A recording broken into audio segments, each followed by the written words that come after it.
Hello and welcome back to CodeChef. I'm thrilled to have you here for another exciting lesson.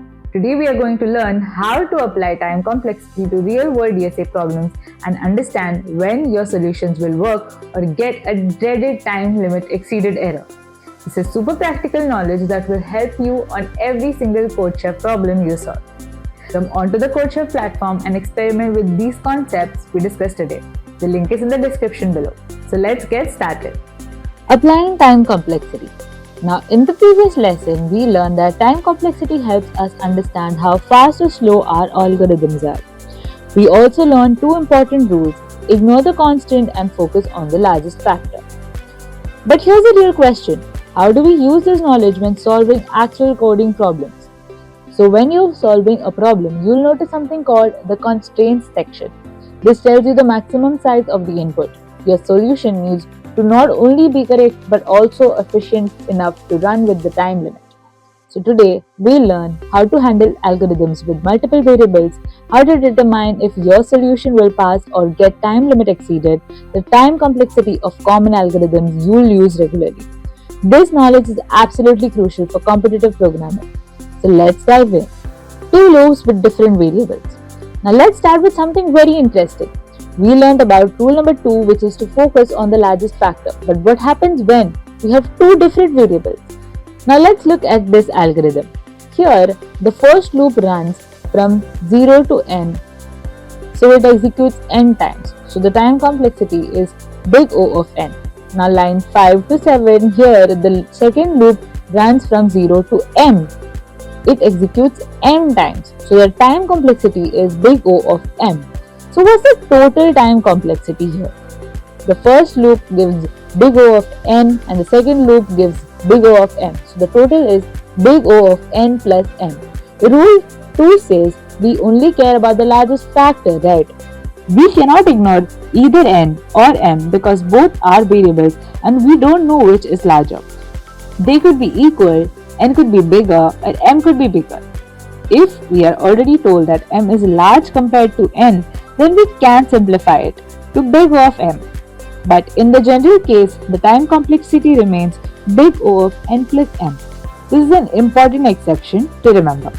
Now let's talk about nested loops with different variables. Now let's look at nested loops with different variables. Over here we can see that the outer loop runs n times, and for each iteration of the outer loop, the inner loop runs m times. And inside we have one print operation. So let's calculate. We can find that the inner loop is m into big O of 1, which is big O of m. The outer loop is n into big O of m, which is big O of n into m. So the final time complexity is big O of n into m, or big O of nm. Remember, when loops are nested, we multiply the complexities. When loops are sequential, one after the another, we add them. Time complexity for DSA problems. Now, how do we use time complexity when solving CodeChef problems? Every problem on CodeChef has a constraint section. It looks something like this. This means the value of n can range from anywhere between 1 to 10 to the power of 5, which is 1 lakh. Here's a golden rule you need to remember. Modern computers can perform approximately 10 to the power of 8 operations per second. That's 100 million operations. So when you write a solution, you need to calculate the worst case time complexity of your algorithm, plug in the maximum value of n from the constraint, check if the total operations exceed 10 raised to 8. And if your algorithm performs more than 10 raised to 8 operations, you will get time limit exceeded and your solution won't be accepted even if it's logically correct. Now let me show you how this works with some examples. Here we have example number 1. Let's say you calculate the sum of numbers from 1 to n using this algorithm right over here. Now here you can see that int sum is equal to 0 initializes sum to 0. This is big O of 1, and the loop runs n times, performing one addition per iteration. This is another big O of n. Now the printf statement over here prints the result, and this is big O of 1. So the total time complexity becomes big O of 1 plus big O of n plus big O of 1, which is big O of n. Now the constraints are n which ranges between 1 to 100. In the worst case, n becomes 100 and operations is equal to 100. So is 100 less than 10 raised to 8? Absolutely. Let's look at the second example. Now, if we use the same algorithm, but this time the constraints are n ranges from 1 to 10 raised to 5, the time complexity is still big O of n. So the worst case scenario is n is equal to 10 raised to 5, which is 1 lakh, and the operation becomes 1 lakh. Is 1 lakh less than 10 raised to 8? Yes. Since 1 lakh is far below 100 million, so this algorithm will still run comfortably within the time limit. Now let's look at another example of nested loops. This is a more complex algorithm that calculates the sum of all pairs of I and j. Now here you can see line 1 over here initializes sum to 0. This is big O of 1.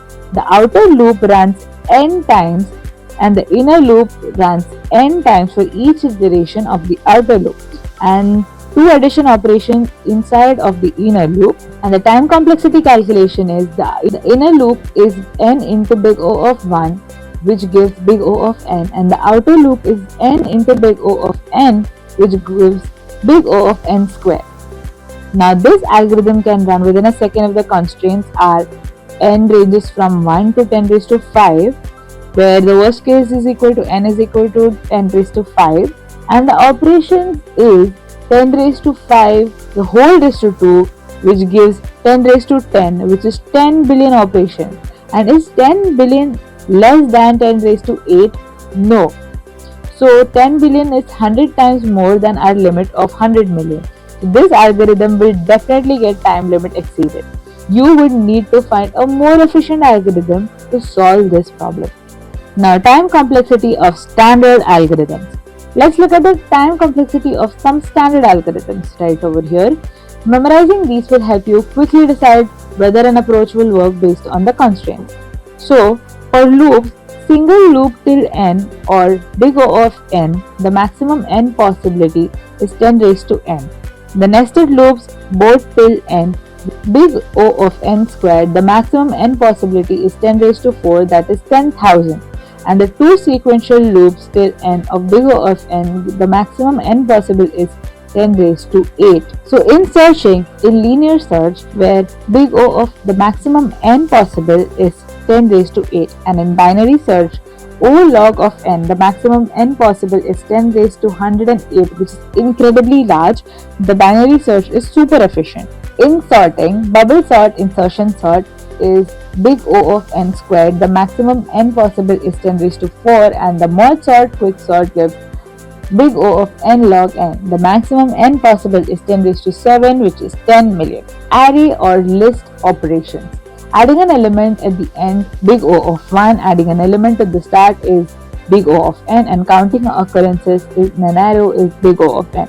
Keep these numbers handy when you see a problem with constraints like n is lesser than or equal to 10 raised to 6, you immediately know that big O of n or big O of n log n solutions will work, but big O of n square won't. Quick steps to avoid time limit exceed. Let me give you 3 simple step processes to check if your solutions will pass. Step 1.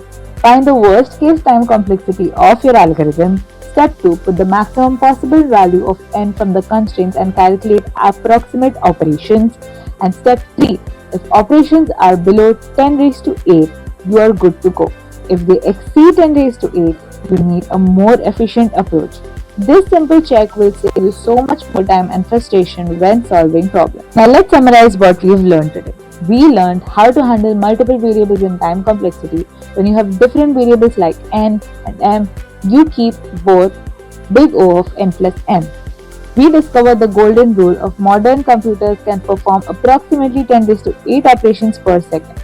We learned how to determine if your solutions will get time limit exceed by calculating operations and comparing with 10 raised to 8. And finally, we looked at the time complexities of standard algorithms, from loops to searching to sorting, so you can quickly evaluate your approach. This knowledge is the bridge between understanding algorithms and actually solving problems efficiently on CodeCheck.